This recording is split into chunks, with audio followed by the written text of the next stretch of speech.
الحمد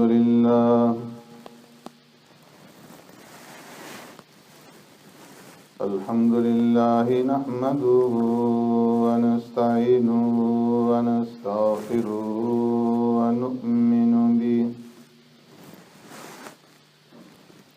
ونؤمن به ونتوكل عليه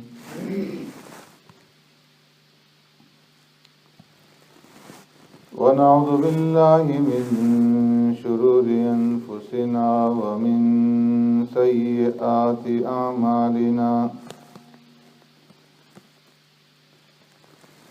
من يهده الله فلا مضل له ومن يضلله فلا هادي له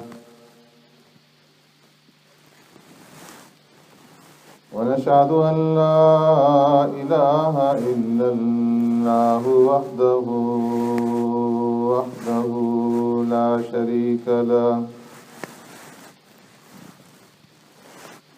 ونشهد أن سيدنا ونبينا ومولانا محمدا عبده ورسوله أرسله الله إلى كافة للناس بشيرا ونذيرا وداعيا إلى الله بإذنه وسراجا منيرا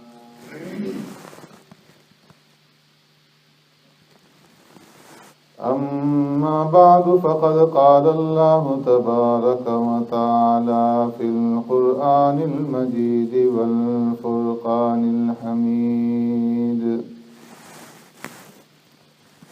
فأعوذ بالله من الشيطان الرجيم بسم الله الرحمن الرحيم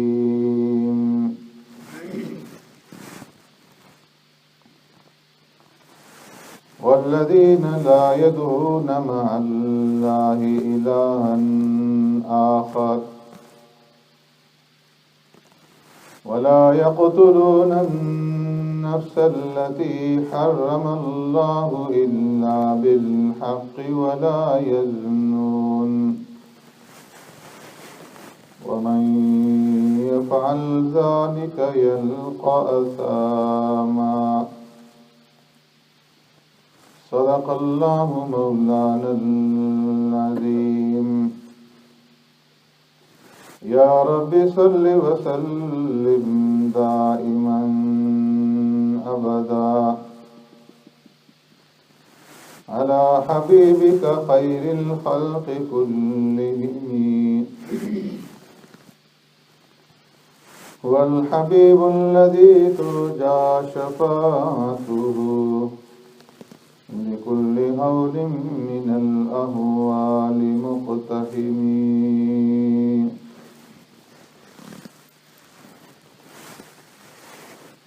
والذين لا يدعون مع الله إلها آخر اور رحمان کے بندے وہ ہیں جو نہیں پکارتے اللہ کے ساتھ کسی دوسرے الہ کو ولا يقتلون النفس التي حرم الله اور نہیں قتل کرتے کسی نفس کو جس کو حرمت دیے اللہ نے الا بالحق مگر حق کے ساتھ ولا يزنون اور نہیں زنا کرتے ہیں وَمَن يَفْعَلْ ذَلِكَ يَلْقَ أَثَامًا اور جو کوئی کرے گا یہ گناہ تو وہ ملے گا اس گناہ کے وبال سے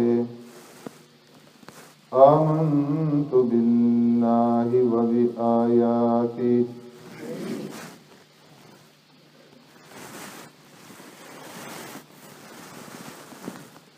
میرے محترم دوستو بزرگوں بھائیو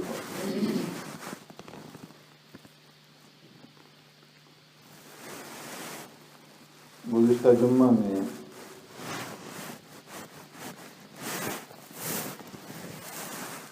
آیت کریمہ کی روشنی میں نے آپ حضرات کے سامنے عرض کیا تھا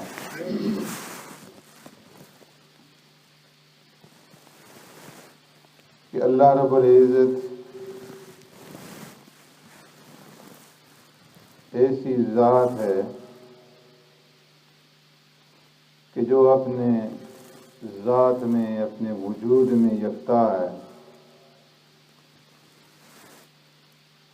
لامحدود ہے، جس کی کوئی حد و نہایت نہیں،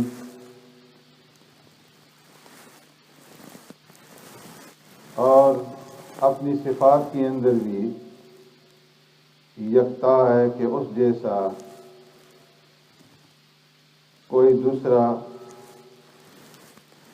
صفات والا نہیں، اپنے افعال کے اندر بھی وہ بے مثل اور بے مثال اور یکتا ہے کہ اس جیسا فعل کرنے پر دوسرا کوئی قادر نہیں۔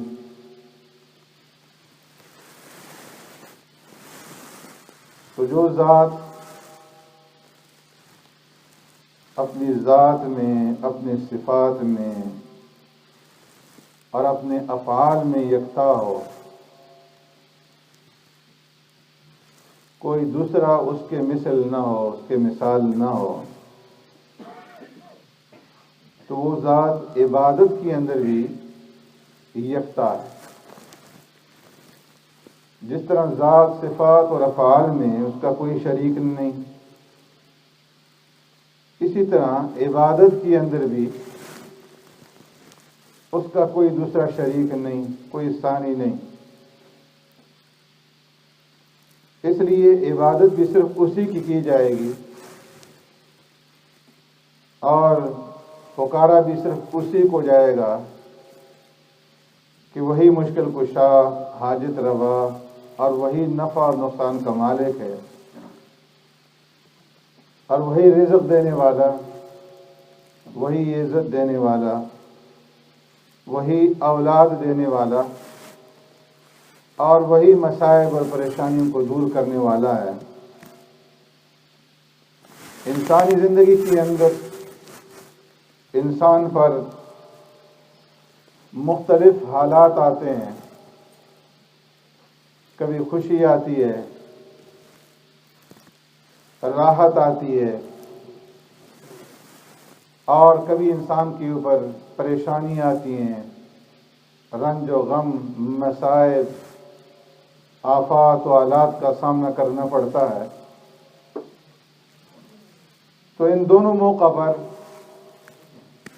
انبیاء علیہ السلام نے ہمیں یہی تعلیم دی کہ چاہے وہ خوشی کا موقع ہو، اس میں بھی اللہ کو یاد کرو اور اس کا شکر ادا کرو، اور اگر رنج، غم، مصیبت، پریشانی آئے تو اس مصیبت کے اندر بھی اپنے رب کو پکارو اور اسی سے مدد مانگو، رب کے ساتھ کسی اور کو شریک اور ساجی نہ ٹھہراؤ۔ انسان کمزور ہے، اس کے اوپر جب حالات آتے ہیں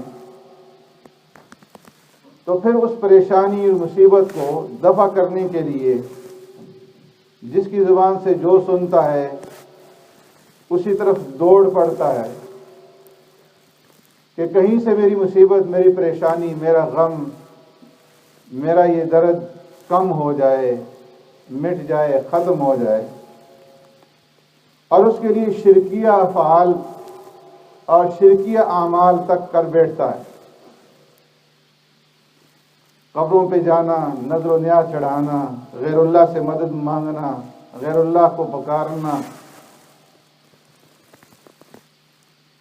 تو اللہ رب العزت نے اپنے بندوں کی صفت یہ بیان فرمائی، والذین لا یدعون مع اللہ الہا آخر، کہ جو رحمان کے بندے ہیں وہ رحمان کی تعلیمات کے مطابق چلتے ہیں، اور ان کی صفت اور کوالٹی یہ ہے کہ وہ اللہ کے ساتھ کسی اور کو نہیں پکارتے۔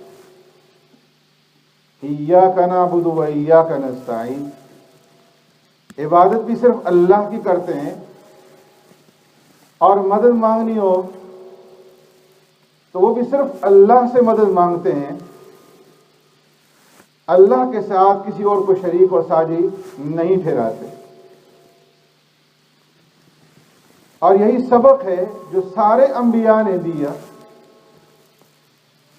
آدم علیہ السلام، اللہ رب العزت نے فرمایا وَلَا تَقْرَبَا هَٰذِهِ الشَّجَرَةَ، اے آدم جنت کے اندر رہو، فَكُلَا مِنْ حَيْثُ شِئْتُمَا، جہاں سے چاہو کھاؤ، لیکن اس درخت کے قریب نہ جانا۔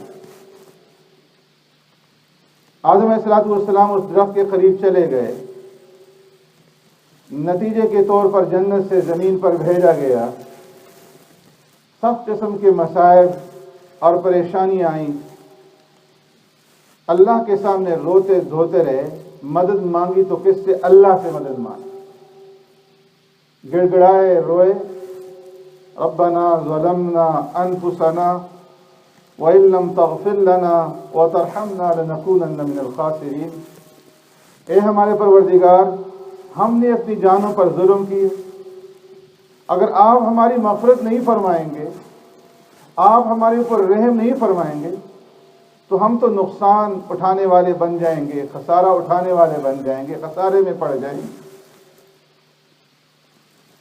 تو آدم علیہ السلام نے اپنی اس مشکل کے اندر، مصیبت کے اندر کس کو پکارا؟ صرف اللہ۔ اور اللہ نے آدم علیہ السلام کی اس توبہ کو قبول فرمایا۔ سبق یہ دے دیا گیا اولاد آدم کو کہ جس طرح تمہارے باپ آدم علیہ السلام نے اپنی مصیبت میں، اپنی مشکل میں صرف اللہ کو پکارا، تو جو اولاد آدم ہیں وہ بھی مصیبت میں صرف اللہ کو پکارے،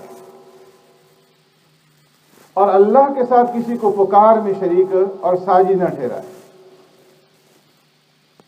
پھر نوح علیہ السلام آتے ہیں، اپنی قوم کو دعوت دیتے ہیں، 950 سال کا طویل عرصہ دعوت کے اندر گزر جاتا ہے، نتیجے کے طور پر چند آدمیوں کے سوا ایمان نہیں لاتے، اور طرح طرح کے مصائب اور پریشانیوں کا انہیں سامنا کرنا پڑتا ہے۔ تو فرمایا وَنُوحًا إِذْ نَادَىٰ مِن قَبْلُ، نوح علیہ السلام اللہ کو پکارتے ہیں۔ کیا پکارتے ہیں؟ ربی انی مغلوب فانتصر، اے میرے پروردگار میں تو مغلوب ہو چکا، اے اللہ تو میرا ان لوگوں سے انتقام لے لے، میری مدد فرما، ان سے بدلہ لے۔ رب لا تذر علی الارض من الکافرین دیارا، اے میرے پروردگار اس روئے زمین کے اوپر کافروں کا ایک بھی گھر باقی نہ رکھ، ایک بھی انسان کو زندہ نہ چھوڑ۔ کیوں؟ انک ان تذرہم یضلوا عبادک ولا یلدوا الا فاجرا کفارا، اے میرے پروردگار اگر آپ ان کو چھوڑیں گے تو یہ تیرے بندوں کو گمراہ کرتے رہیں۔ 3 نسلوں تک دعوت دی تھی، اس لیے فرمایا کہ ولا یلدوا الا فاجرا کفارا، جو جنیں گے آگے ان کی جو اولاد آئے گی ان سے بھی کوئی توقع نہیں ہے، وہ بھی فسق و فجوری پھیلائیں گے۔ اس لیے فرمایا وَلَا تَزِدِ الظَّالِمِينَ إِلَّا تَبَارًا، اے اللہ ظالموں کو سوائے ان کی تباہی و بربادی کے لیے ان کے لیے کسی چیز میں اضافہ نہ کر۔ تو اللہ نے فرمایا کہ ہم نے فَاسْتَجَبْنَا لَهُ، نوح علیہ السلام کی اس پکار کو، اس دعا کو سنا، فَنَجَّيْنَاهُ وَأَهْلَهُ مِنَ الْكَرْبِ الْعَظِيمِ، نوح علیہ السلام کو بھی اور ان کے گھر والوں کو، یعنی ان پر ایمان لانے والوں کو اس دردناک تکلیف سے بچایا۔ وَفَجَّرْنَا مِنَ الْمَاءِ وفتحنا ابواب السماء بماء منہمر وفجرنا الارض عیونا فالتقى الماء على امر قد قدر. آسمان کے دروازے کھول دیے، پانی کے ریلے آنے لگے، زمین سے پانی کے چشمے بہا دیے. فالتقى الماء، آسمان اور زمین کا یہ پانی مل گیا، علی امر قد قدر، اس کام کے اوپر جس کا فیصلہ ہو چکا تھا، اور اللہ نے ایک ایک کافر کو مٹا دیا. تو آدم ثانی، انسانیت کے جو دوسرے باپ ہیں، نوح علیہ السلام، انہوں نے کس کو پکارا مصیبت کے اندر؟ اپنے رب کو پکارا. اور اللہ نے فرمایا کہ فاستجبنا لہ، اس کی پکار کو ہم نے سنا، اس کی مدد کی، اور اس کو رنج اور غم سے ہم نے نجات دے دی. ابراہیم علیہ السلام ہے، آگ کے اندر ڈالا جاتا ہے تو جبرائیل صلی اللہ علیہ وسلم مدد کے لیے پہنچ جاتے ہیں، لیکن ان سے مدد نہیں لیتے. کس کو پکارتے ہیں؟ اپنے رب کو پکارتے ہیں. درس یہ دے دیا، سبق یہ سکھلا دیا کہ مصیبت میں، پریشانی میں کس کو پکارو، کس سے مدد مانگو، کون تمہارا مشکل کشا ہے، کون تمہارا حاجت روا ہے، کون تمہیں مسائل سے نجات دے سکتا ہے؟ صرف اللہ. آگ کے اندر اللہ کو پکارا اور حکم آ گیا، یا نار کونی بردا وسلاما علی ابراہیم، اے آگ ٹھنڈک اور سلامتی والی بن جائے ابراہیم پر. 82 سال کی عمر ہو جاتی ہے، اولاد نہیں ہے، تو رب کو پکارتے ہیں، ربی ہب لی من الصالحین، اے میرے رب مجھے نیکار بیٹا عطا فرما. اللہ کے خلیل ہیں، اللہ کے دوست ہیں، اولو العزم پیغمبر ہیں، لیکن 82 سال کی عمر میں کس کے سامنے جھک رہے ہیں، کس سے مانگ رہے ہیں اولاد؟ اللہ. اپنے پاس طاقت نہیں ہے اولاد. آج عقائد کے اندر بگاڑ آ چکا کہ فلاں بابے کے پاس چلے جاؤ، فلاں زیارت پہ چلے جاؤ، اولاد اس سے مانگو، بیٹا اس سے مانگو، وہ تمہیں دے دے گا. سارے دنیا کے غوث، سارے دنیا کے قطب، سارے دنیا کے ابدال، سارے دنیا کے ولی، سارے نیکوکار جمع ہو جائیں، ایک ادنا صحابی کے مقام گر تک نہیں پہنچ سکتے.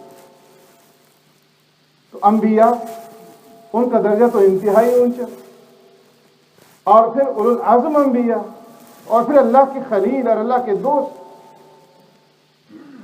وہ بھی اولاد کے اندر محتاج ہے. تو کوئی بابا، کوئی فقیر، کوئی ولی کسی کو کیا اولاد دے سکتا؟ اس لیے 82 سال کی عمر میں ابراہیم علیہ السلام اولاد مانگتے ہیں تو کس سے؟ اللہ سے. رب ہب لی من الصالحین. زکریا علیہ السلام 120 سال کی عمر ہو جاتی ہے، اولاد نہیں ہے. سیدہ مریم کے حجرے میں آتے ہیں، بے موسم پھل وہاں پر دیکھتے ہیں، سوال کرتے ہیں، اے مریم انا لک ھذا؟ قالت هو من عند اللہ ان اللہ یرزق من یشاء بغیر حساب. اے مریم یہ بے موسم پھل کہاں سے آئے؟ فرمایا کہ اللہ کی طرف سے، اور اللہ جسے چاہتا ہے بے حساب رزق دیتا ہے، بے موسم رزق عطا فرماتا ہے. تو اللہ فرماتے ہیں کہ اس 120 سال کی عمر میں ذکر رحمت ربک عبدہ زکریا اذ نادى ربه نداء خفیا. فرمایا کہ چپکے چپکے اپنے رب کو پکارنا شروع کر دیا.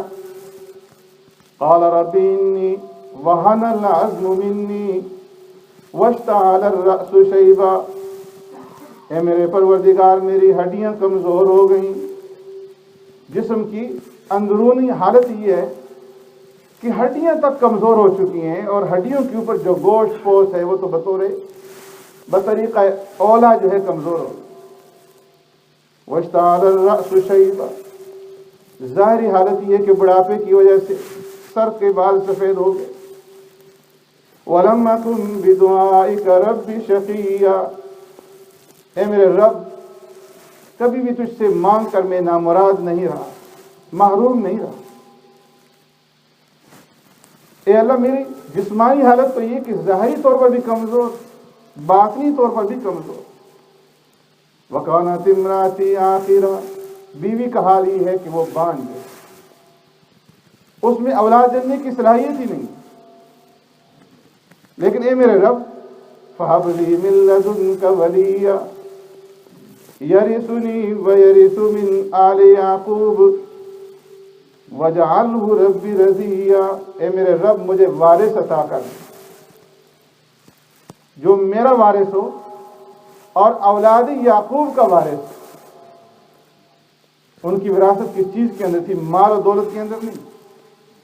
ان الانبیاء لم یورثوا دینارا ولا درہما ولکن ورثوا العلم، انبیاء کی وراثت دراہم و دنانیر کے اندر، دنیا کے مال اور دولت کے اندر نہیں ہوتی بلکہ علم کے اندر ہوتی.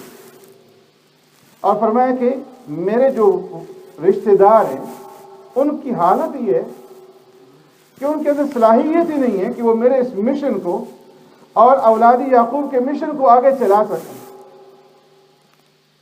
اس لیے مجھے ایسا وارث عطا کر جو کہ میرے اس مشن کو اور میرے باپ دادا کے مشن کو، اس علم کے مشن کو آگے چلا سکے. تو 120 سال کی عمر میں زکریا علیہ السلام نے اولاد کے لیے کس کو پکارا؟ اللہ. اور اللہ رب العزت نے پکار کو سنا اور فرمایا کہ یا زکریا انا نبشرک بغلام اسمہ یحییٰ لم نجعل له من قبل، اے زکریا ہم بشارت دیتے ہیں تمہیں بیٹے کی، اور خود ہی نام بھی تجدید فرما دی، اسمہ یحییٰ، کہ بیٹا دیں گے اور اس بیٹے کا نام یحییٰ ہوگا.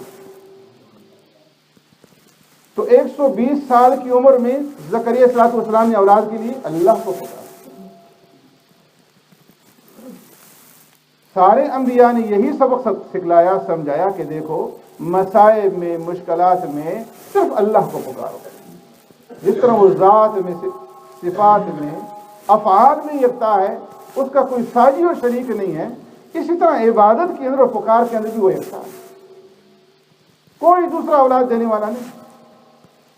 للہ ما فی السماوات وما فی الارض یخلق ما یشاء یہب لمن یشاء اناثا ویہب لمن یشاء الذکور.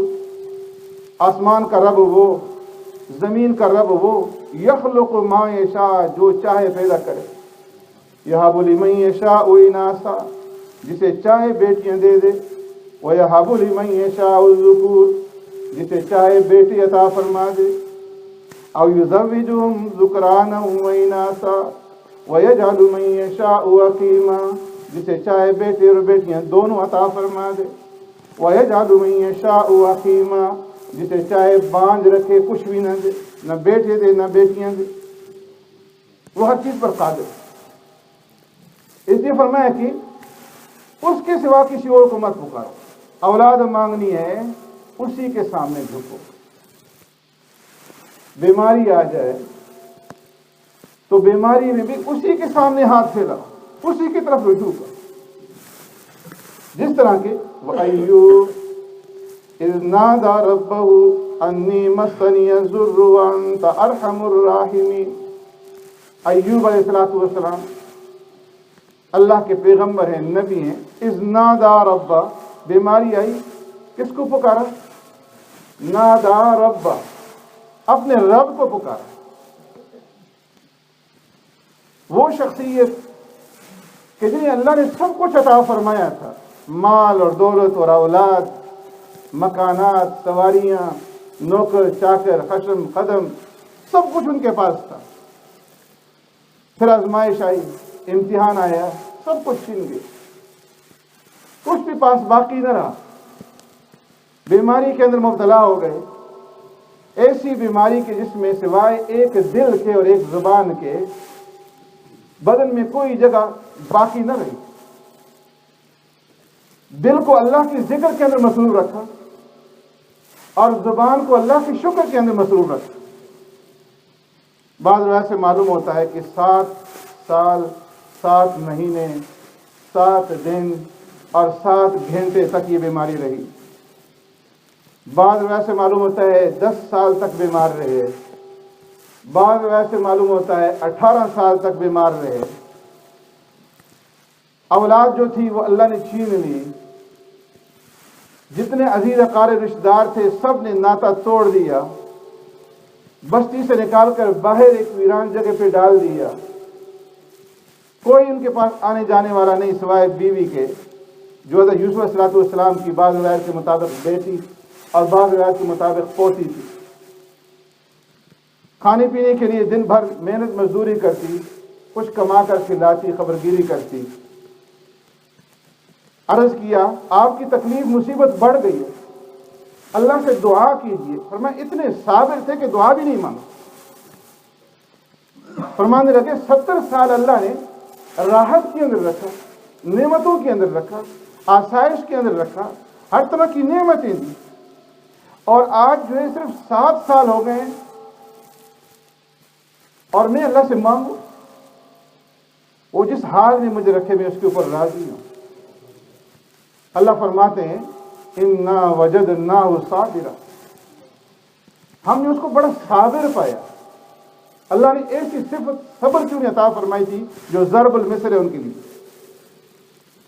داؤد علیہ السلام کو اللہ نے شکر کی صفت عطا فرمائی کہ شکر میں ان کا کوئی ثانی نہیں، اور ایوب علیہ السلام کو صبر کی صفت عطا فرمائی، اِنَّا وَجَدْنَاهُ صَابِرًا نِعْمَ الْعَبْدُ۔ اللہ خود فرماتے ہیں کہ ہم نے اس کو صابر پایا، کیا یہ خوب بندہ، اِنَّهُ أَوَّابٌ، وہ ہماری طرف رجوع ہونے والا۔ تو فرمایا کہ اس بیماری کے اندر جب ایک واقعہ پیش آیا تو اس وقت پھر اللہ کو پکارا، انی مسنی الضر وانت ارحم الراحمین، اے میرے پروردگار مجھے تکلیف پہنچی، آپ تمام رحم کرنے والوں سے بڑھ کر رحم فرمانے والے، میری اس تکلیف کو دور کر دیجیے۔ اللہ کی طرف سے حکم آیا، ارکض برجلک ھذا مغتسل بارد وشراب، اے ایوب اپنی ایڑی کو زمین کے اوپر مارو، یہاں سے پانی نکلے گا ٹھنڈا اور میٹھا، اس پانی کے اندر غسل بھی کرو، اس پانی کو پیو، تمہاری تکلیف دور ہو جائے گی۔ ایڑی لگائی، پانی نکلا، غسل کیا، پانی پیا، وہ جسم جس کے اندر صرف ہڈیاں باقی رہ گئی تھیں، باقی کوئی چیز باقی نہیں رہی، اس پانی کے اندر غسل کرنے پینے کی وجہ سے اللہ نے ایک دم ان کے سارے جسم کو درست تندرست کر دیا، بال نکل آئے، خوبصورت جسم ظاہر ہو گیا، جنت سے لباس آیا، لباس پہن کر کے ایک گوشے میں بیٹھ گئے، بیوی آئی خبرگیری کرنے کے لیے، دیکھا وہاں پہ ان کو دیکھا تو انہی سے پوچھا، اے اللہ کے بندے، یہاں پر ایک بیمار پڑا ہوا تھا، مریض تھا، وہ کہاں چلا گیا؟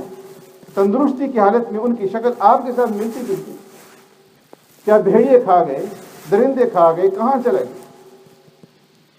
فرمایا کہ میں ہی ایوب، یقین نہیں آیا۔ فرمایا کہ غور کرو، میں نے اللہ سے دعا مانگی اور اللہ نے مجھے تندرستی عطا فرمائی۔ تو فرمایا وعباد الرحمن، رحمان کے بندے کون ہیں جن کی یہ صفت اور یہ کوالٹی ہے، لا يدعون مع اللہ الہا آخر، کہ وہ کسی بھی حالت میں اللہ کے ساتھ کسی اور کو شریک اور ساجی نہیں ٹھہراتے، اور ہر ایک مصیبت کے اندر چاہے پریشانی ہو، مصیبت ہو، اولاد کا معاملہ ہو، وہ اللہ ہی کو پکارتے ہیں، اللہ کے ساتھ کسی اور کو نہیں پکارتے۔ اللہ رب العزت ہمیں اس صفت سے نواز دے۔ سبحانک اللہم و بحمدک، اشہد ان لا الہ الا انت، استغفرک۔